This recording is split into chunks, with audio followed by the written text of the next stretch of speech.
Against West Ham United. That after earlier today, Arsenal had got 3 goals and 3 points to go back to the top of the table against Brentford. 6, of course, for Spurs yesterday. A draw for Newcastle and Bournemouth, and no problems for Manchester City, the champions, at Wolves.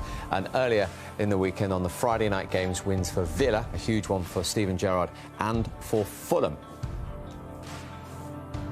So, as I say, Arsenal's win earlier in the day takes them back to the top. They're the only side to have won 6 of their first 7 games. They're a point clear of City and Spurs, and Brighton still in the top 4. And West Ham are still in the bottom 3 after that defeat. 4 points from 7, the same as Nottingham Forest, 3 clear of Leicester, who are now the only club this season yet to win a game. Just 1 point on the board. Everton's win takes them up to 7 points and into 13th position.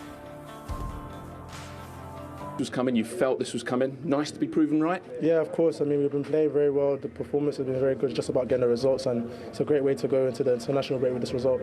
And Neil, we saw the emotion come pouring out of you when you got that goal. First for Everton, what did it mean? It means a lot. Obviously, I'm very happy, but first and foremost, the win is the main thing for us. I think, like Alex said, we've been good. We've been playing well, and it was just a matter of time. So I'm happy for the win, happy for my goal, and hopefully we can build on it. What had the poor corner flag done wrong? You kicked that up in the air, didn't you?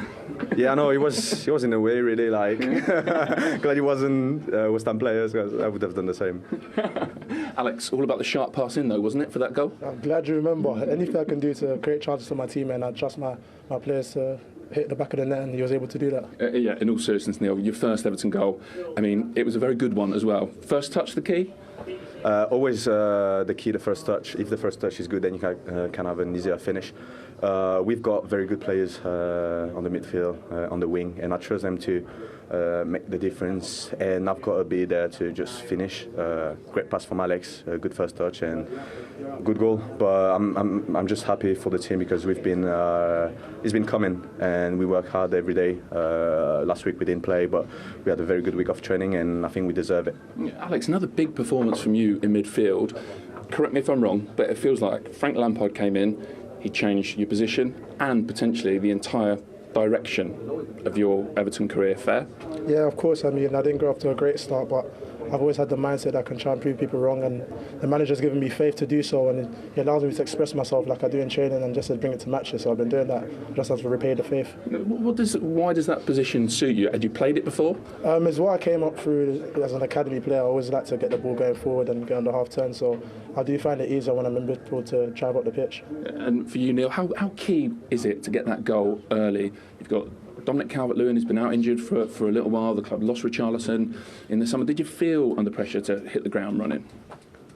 I wouldn't say I feel under pressure, because I know my job. I know I've got to score, and that's why they brought me in.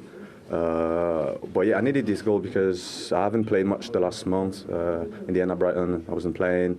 Then I came here pretty late, so that was only my second game of the season. So I needed this goal, and I know everyone at the club want me to do well and score goals. But like I said, I'm here to help, and I trust my teammates to put me in the right position to score. Last week, or 2 weeks ago actually, when I didn't score against Liverpool, they all said it doesn't matter. Like, you played well, you give everything, so it's fine for us.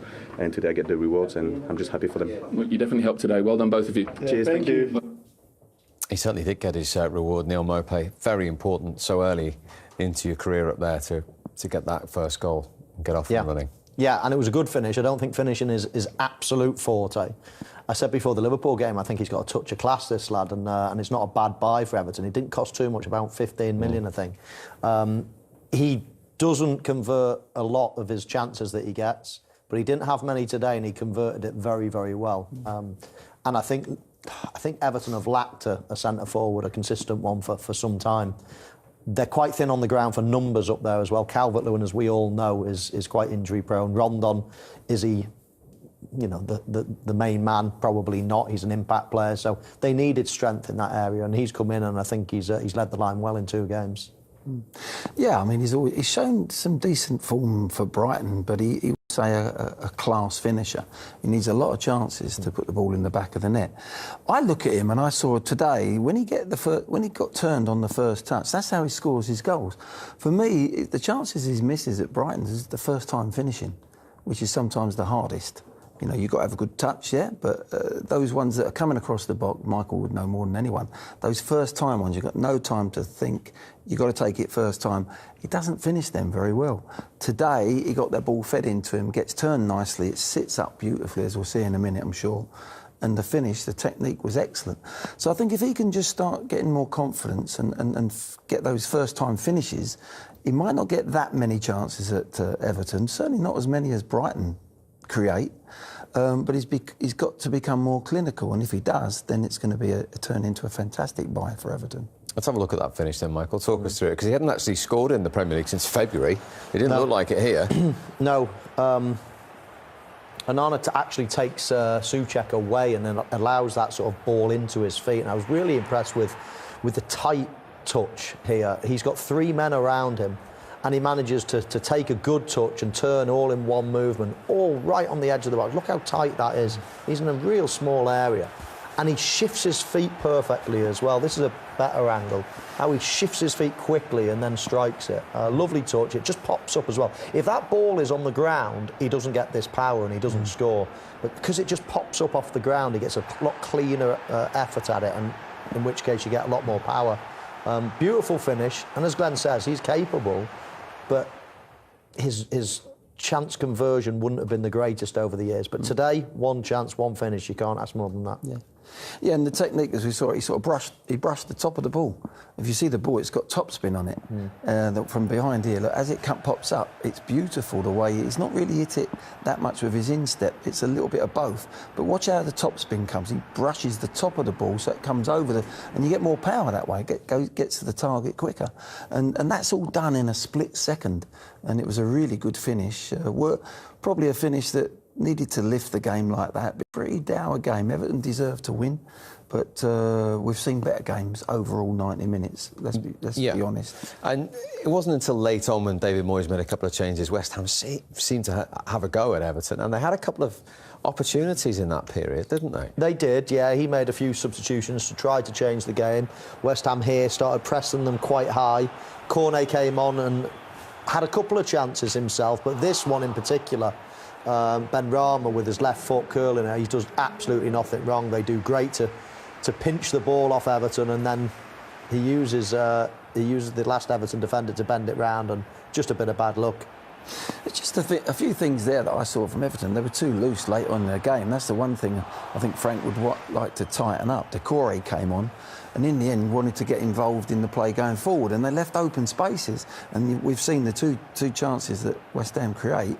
Everton were a little bit too loose, but in the end, that's great defending from Patterson. He just gets back. He's in a good position, obviously, to get there. Cody can't get there, but look at that. Just comes and gets the last second touch that probably saves the day for Everton rather than getting the win instead of getting a point. But 3 goals West Ham have scored. Yes, they've got a problem. Joint nose scorers with Wolves. Yeah, they've got a problem. I see a team that haven't quite yet had their mojo, their sort of rhythm that they've had the last 2 seasons. I don't see that at the moment, and I think the new signings have not settled yet. So they've got to get them in and bed them in. If not, I think David will go back to the players he trusts, the players he knows, and go back to how they played. I felt West Ham looked better in a back 3 when they played in a back 3. When they started it a couple of seasons ago, they looked hard to beat, and they looked as if they knew that what they were doing as a unit, and they broke quickly. And I think you'll find them possibly go back into a back 3. Interesting. Let's get some West Ham. No goals then at Goodison at half-time between Everton and West Ham. Suffice to say, it's not the finest 45 minutes we've seen in the Premier League so far this season. What have you made of it? No, it's not been the greatest of games, Steve, but Everton have tried. They put a lot of energy into it. Maybe the final pass or the final selection of pass hasn't been perfect. West Ham, I've been quite disappointed with them. They've had an awful lot of corners, but in general terms, it's been Everton that I would say that have shaded that first half.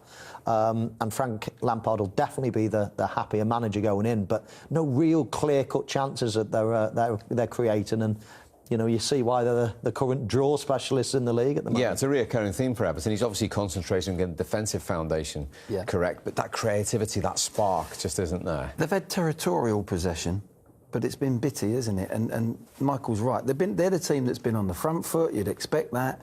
But it's just that little bit of calmness, that one pass, that last cross, that bit of quality that they haven't quite found yet. They'll be looking for that second half. And I think Frank will be more pleased than maybe David. But in some ways, the way West Ham have played today, they've been quite poor. And I've got to say, David would be quite happy that they're still 0-0. And there's more to come from West Ham. I'm sure David would be saying at half-time, you're better than this, guys. We've got to play, thread some passes together. There's a lot of players for West Ham today. I'm thinking they've not even had any effect on the game at all. Go out there second half and affect the game. So I think this game is still very much in the balance. And I'll tell you where Everton have improved is at the back. I mean, they've looked quite soft in recent times at the back, I've always felt. But with Cody and Tarkowski now, you know, it just feels like they've got the gritty centre-halves, the experienced centre-halves. And, OK, there might not be much pace between them. But I think with all that experience, they've got years and years and years of experience in the Premier League. They all of a sudden have that robustness, and they don't really look... I mean, I'm talking 8 corners that West Ham have had. They've not even looked like scoring from one. And I just feel as if they're quite experienced and know what they're doing back there. They look like 2 centre-backs, English, that are going to communicate. Yeah. Really give the old school talking together. So you end up playing as a unit as 2 centre-backs. We talk about that as strikers, but, you know, they're on the same page, they're covering each other, and that sometimes gets you over the line of lack of pace, in being in the right position. Because a you know, great player will always beat them, Steve, but I don't think they'll give you goals easily. And I think Everton have been, you know, guilty of that in recent seasons, giving away a few goals. You say Everton have really tried. You spotted one particular instance where perhaps they could have been a little braver? Yeah, exactly. Just towards the end as well. Me and Glenn were watching on the tactical screen, and we spotted some top of the screen. Damari Gray makes a great run from out to in. And I think if Anthony Gordon's a little bit braver and he just clips that over, Glenn, I think that they could be in. But as a second option even, I think they go for the safest option of the 3. Yeah, I mean, there's nothing wrong with keeping the ball, what Gordon does. He tucks a little blind ball into feet, but there's a diagonal option. But the one that takes the whole of West Ham's back 4 out with one pass is what you're saying, Michael. That's the first one. That first one, Damari Gray, and Cresswell's got himself in an awkward position as well, playing him on.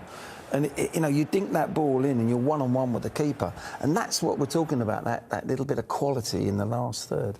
Yeah, it's not a bad ball in the end. I mean, it's into a front man's feet. It bypasses the midfield, but I think it's the 3rd best option. I think that first one, Gray's run, is a brilliant one. And how many times do we see that run nowadays with wide players? They used to stay out wide with the likes of Mo Salah nowadays, out to win. It really kills a defender. And if Gordon had spotted it, you know, they could have been in business. It's been a difficult game, isn't it? Let's be fair to watch. We've sat there and we've analysed it as well as we can. But we've got to be honest, sometimes when it's a great game, it's fabulous. But there's room for improvement from both teams for different reasons. And I think we'll see a better second half. Let's hope so. Let's hope so. Everton yet to have a shot on target. West Ham, the only team in the Premier League this season who haven't scored a first